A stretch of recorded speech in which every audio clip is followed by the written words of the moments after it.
ना पुत्रमरणं किञ्चिदर्शन्ति पुरुषा कवचित् नारीष्विधवा नित्यं भविष्यन्ति पतिव्रता।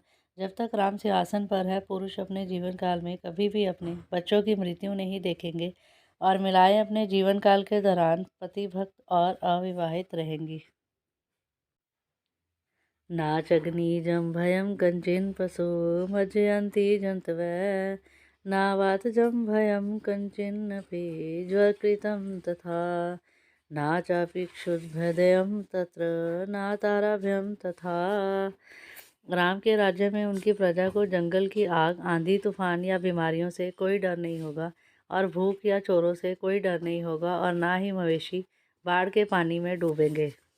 नगराणि च राष्ट्राणि धनधान्ययुतानि च नित्यं प्रमुदिता सर्वे यथा कृतयुगे तथा।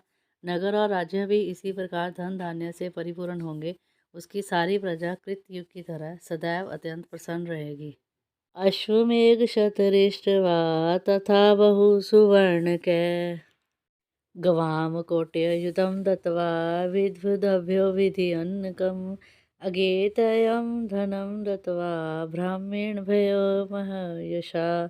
इस प्रकार अत्यधिक यशस्वी राम ने सैकड़ों अश्व अनुष्ठान किए और प्रचुर मात्रा में सोना और करोड़ों गाय और धन दान किया, जिसकी गणना प्रथा के अनुसार ब्राह्मणों और विद्वानों को नहीं की जा सकती। वंशान् शतगुणान् स्थापयति राघवः चातुर्वर्ण्य च लोकसीमन् सर्वे सर्वे धर्मे अन्योष्यति।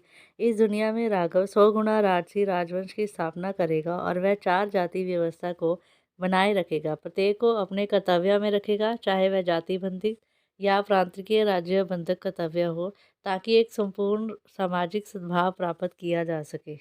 दशावर्षसहस्राणि दशावर्षशतानि च रामो राज्यमुपाश्रित्वा ब्रह्मलोकं गमिष्यति।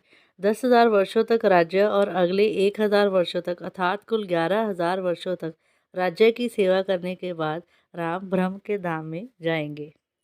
इंदं पवित्रं पापघनं पुण्यं वैद्यश्च संमितं यः पठेद्रं चरितं सर्वपापे प्रमुच्यते। यह रामायण पवित्र, पापनाशक, पुण्यदायक और वेदों की शिक्षाओं के अनुरूप है।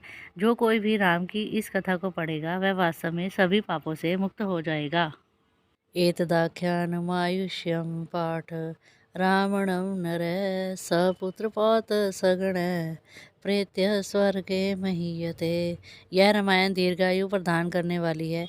एक कथा जिसे पढ़ने से मनुष्य को पुत्र पौत्रों की प्राप्ति होती है और परिचारिकाओं के साथ सांसारिक सुखों का आनंद लेने के बाद मृत्यु के बाद स्वर्ग में पूजा की जाती है।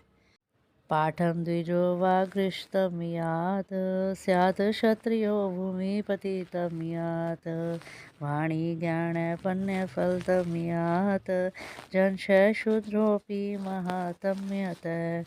इस रामायण को पढ़ने से ब्राह्मण को वाणी में, क्षत्रियो को भूस्वामी, वैश्य को व्यापार में लाभ और शूद्र को भी वाणी में श्रेष्ठता प्राप्त होती है।